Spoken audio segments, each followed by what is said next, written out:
Olá pessoal, estamos aqui para gravar mais uma videoaula, hoje falando sobre lei de Esteiro. Nas nossas duas primeiras videoaulas a gente fez a correção dos exercícios, na primeira delas os exercícios sobre densidade de massa específica, na segunda sobre pressão. Hoje então, dando prosseguimento à nossa matéria, a gente vai falar um pouquinho sobre a lei de Esteiro. O que é essa lei de Esteiro, o que trata, qual é a expressão matemática, o que ela calcula. Então, tudo isso a gente vai estar discutindo aí ao longo dessa sessão. É o seguinte, todos vocês já devem ter ouvido falar que quando a gente está dentro d'água, né, e a gente mergulha, quanto mais a gente afunda dentro da água, maior é a pressão a qual nós estamos submetidos. É por esse motivo que a gente não pode fazer mergulhos muito profundos, né? Quem pratica esse esporte tem todo um cuidado no curso que tem que ser feito, então a pessoa não pode descer até abaixo de uma determinada profundidade, porque a pressão sobre ela vai aumentando tanto que chega um ponto que pode romper os tímpanos, afetar o pulmão, etc. Então, o fato é que quanto mais a gente afunda dentro da água, maior é a pressão a qual nós estamos submetidos.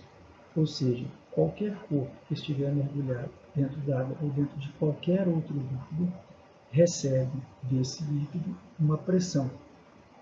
E a lei de Esteiro, ela trata justamente do cálculo dessa pressão, como que a gente faz para determinar a pressão a qual um corpo qualquer está submetido quando ele está mergulhado dentro do líquido. Eu vou mostrar para vocês a dedução da fórmula, como que a gente chega, mas o que a gente vai usar mesmo é a fórmula lá no final que eu vou destacar para vocês daqui a pouquinho. Tá? Então, para a gente chegar na expressão, na fórmula da lei de Esteiro, nós vamos considerar aqui o seguinte: eu tenho aqui um recipiente com um líquido qualquer, marquei dois pontos dentro desse líquido. Primeiro, peguei uma porção cilíndrica desse líquido, que está representada aqui, no azul mais clarinho aqui no meio, uma porção cilíndrica, estou imaginando uma porção cilíndrica aqui de líquido. Marquei dois pontos, um que está aqui na superfície da água e o outro que está lá no fundo. E aqui no meio está o peso, né, desse líquido, tá? O peso P do líquido.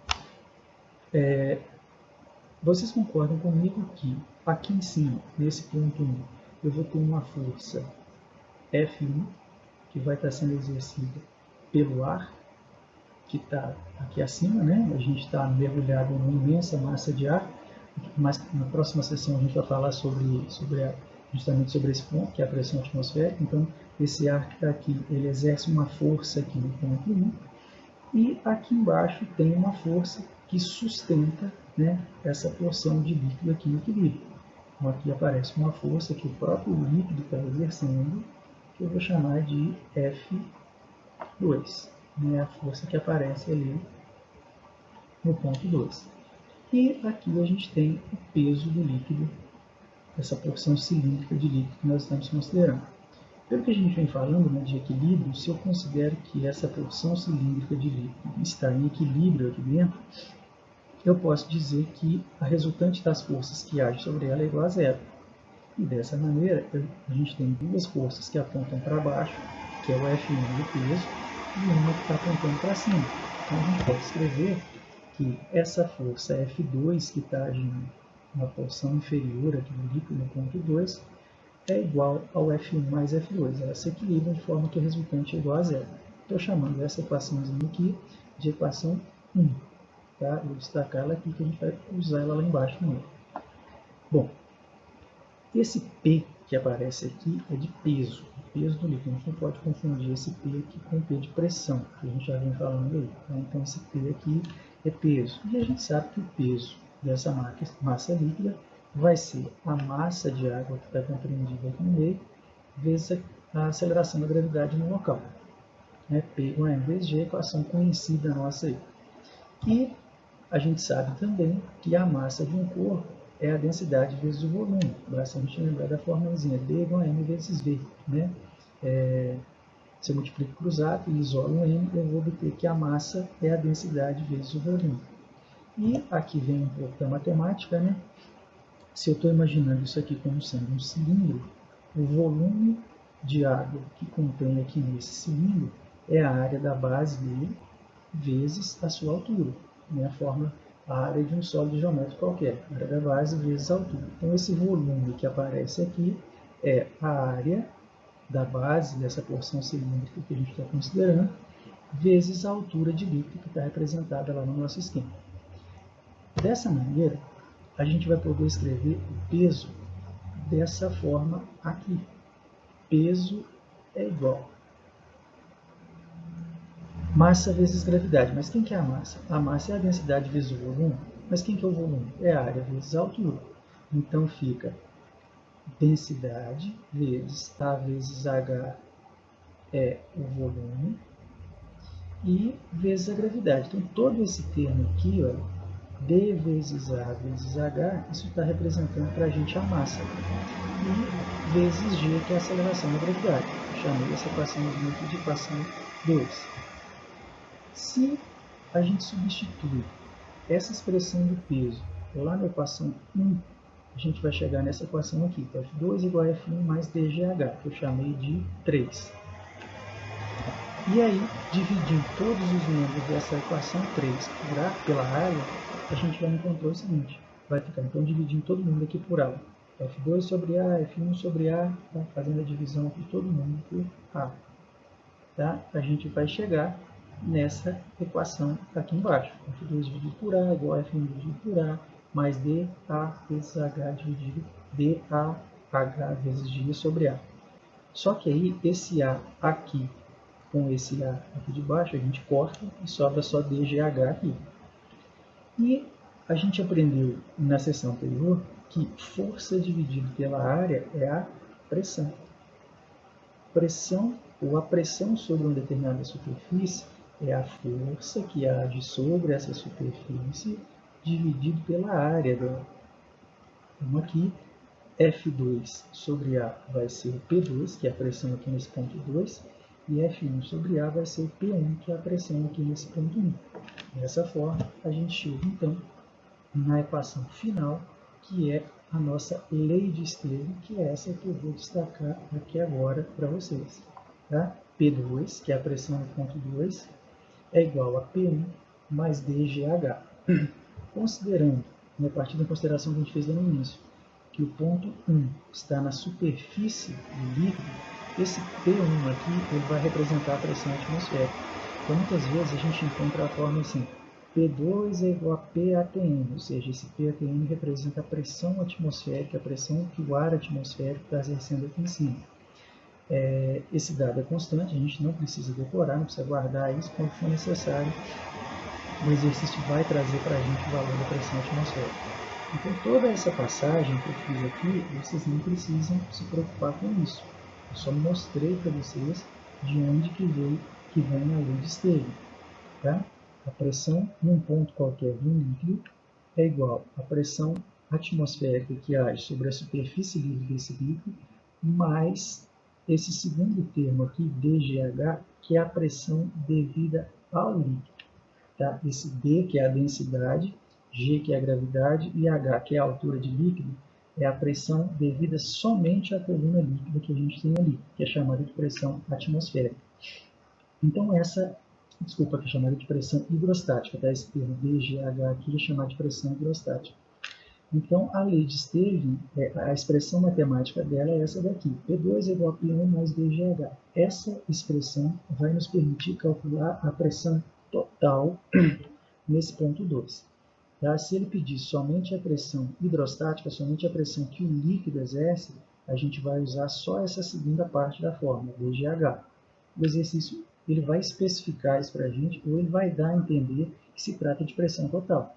Quando ele fala de recipientes abertos, a gente vai ver nos exercícios mais na frente, mas quando ele fala de recipientes abertos, sempre vai estar envolvida a pressão atmosférica. Por quê? Se eu tenho um recipiente aberto, aqui na superfície superior, a pressão atmosférica vai estar agindo. Então, se eu quero calcular qual é a pressão em um ponto qualquer desse líquido, eu tenho que levar em consideração a pressão que a coluna do líquido está exercendo aqui, claro, né? Mas eu tenho que levar em consideração também a pressão atmosférica que age aqui na superfície livre. Tá? Então, em se tratando de tubos abertos, recipientes abertos, a pressão total sempre vai levar em consideração aqui esse P1 como sendo a pressão atmosférica. mas a gente vai ver isso com mais detalhes nos exercícios daqui a pouquinho. Tá? Então, a lei de Sterling, a fórmula matemática dela é essa equação aí. A pressão hidrostática, como eu disse, então, ela vai ser calculada por essa relação. Pressão hidrostática é densidade do líquido vezes a gravidade vezes a altura de líquido que eu tenho sobre o ponto que eu quero calcular a pressão. Então, essa expressão aqui, ela nos permite calcular só a pressão que o líquido exerce. Observem que aqui, né, como a gente já viu na sessão anterior, essa pressão ela vai sair em unidade de sistema internacional. Então, é Newton por metro quadrado e Pascal. Para isso acontecer, a densidade tem que estar em quilograma por metro cúbico, que é a unidade de sistema internacional, e o H tem que estar em metros cúbicos. E o G normalmente já vem em unidade de sistema internacional, 10 metros por segundo ao quadrado. Tá? Então, a pressão hidrostática ela nos permite concluir o seguinte: a pressão que um líquido exerce em um determinado ponto, ela depende apenas da altura do líquido, ou seja, da profundidade daquele ponto. Por quê? Se eu estou dentro de um mesmo líquido, a densidade não varia. Se esse líquido está no mesmo lugar, né, a gravidade também é a mesma em qualquer ponto dele. Então, o que pode estar alterando, pode estar sofrendo variações aqui, é o valor do H, é a altura de líquido sobre o ponto que a gente quer descobrir a pressão. Então, é por esse motivo, né, voltando lá na questão do início da aula, é por esse motivo que os mergulhadores eles não podem descer até profundidades muito elevadas, porque quanto mais ele desce, maior é o valor desse H e, consequentemente, maior vai ser a pressão a qual ele está submetido. Então, a gente tem regiões do oceano aí que até hoje nunca foram, são desconhecidas para o ser humano, né, porque o homem nunca conseguiu chegar lá. Tem-se informações a respeito dessas áreas ou desses pontos, porque tem máquinas que conseguem, né, chegar até essas regiões, fazer algum mapeamento, mas o homem mesmo não consegue descer até lá, porque a pressão é tão intensa que poderia até mesmo esmagar o corpo do mergulhador nessas profundidades. Tá? Então, a lei de Sterling ela trata basicamente disso, do cálculo da pressão sobre um corpo quando ele está mergulhado num líquido qualquer. E aí aqui a gente tem algumas consequências dessa lei ou desse teorema. São 4. Vou destacar aqui primeiro. A pressão aumenta com a profundidade, que a gente acabou de falar. Quanto maior for o H, maior é a pressão a qual o corpo vai estar submetido. Maior a coluna de líquido sobre ele, maior o peso de líquido sobre ele. Segundo, no mesmo nível, as pressões são iguais. Então, por exemplo, eu tenho aqui 3 recipientes diferentes, com formatos diferentes. Vamos considerar que a gente tem o mesmo líquido nos 3. Se eu pegar aqui um ponto que esteja no mesmo nível nos 3 recipientes, né, esse ponto pode ser qualquer um aqui, pode ser aqui no meio, o importante é que eles estejam no mesmo nível. Se esses 3 pontos estão no mesmo nível, a pressão sobre eles é a mesma, porque a gente vai ter sobre eles a mesma altura de líquido. Então, olhando aqui para a nossa fórmula, né, o líquido é o mesmo, a gravidade é a mesma, a densidade é a mesma, a gravidade é a mesma. Se a altura também é igual, a pressão sobre cada um desses 3 pontos também vai ser a mesma. Então, no mesmo nível, as pressões são iguais. Terceiro, a superfície livre de um líquido em equilíbrio é plana e horizontal. A superfície livre, né, seria a parte de cima do líquido ali, sempre vai estar em equilíbrio, né, e vai ser plana e horizontal. E o quarto paradoxo hidrostático, a força exercida pelo líquido no fundo de cada um dos recipientes são iguais. Então, olha só, o que a gente tem aqui? 3 recipientes com formatos diferentes, mas que têm a mesma área da base. É o que eu estou chamando aqui de S. E, além da área da base ser igual, a altura de líquido sobre esses 3 pontos é a mesma. Então, se a altura de líquido sobre esses 3 pontos, sobre essas 3 bases é a mesma, a pressão sobre elas é a mesma. Mas a força, se a gente isola a força lá na fórmula da pressão, a força é a pressão vezes a área. Se a pressão é a mesma, porque a altura de líquido é a mesma, e a área da base também é a mesma, isso significa que a força no fundo de cada um desses recipientes A, B e C aqui vai ser a mesma. Então, esse paradoxo ideostático, ele quer dizer isso, que se a gente tiver 3 recipientes ou mais recipientes que têm a mesma área da base, que contêm a mesma altura de um mesmo líquido, a força no fundo desses recipientes vai ser a mesma.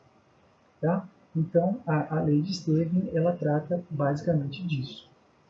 Se vocês olharem no material, logo em seguida ele fala de pressão atmosférica, mas eu vou deixar para fazer uma aula separada sobre pressão atmosférica, que é uma parte bastante interessante, e para não ficar muito extenso o vídeo aqui. Tá?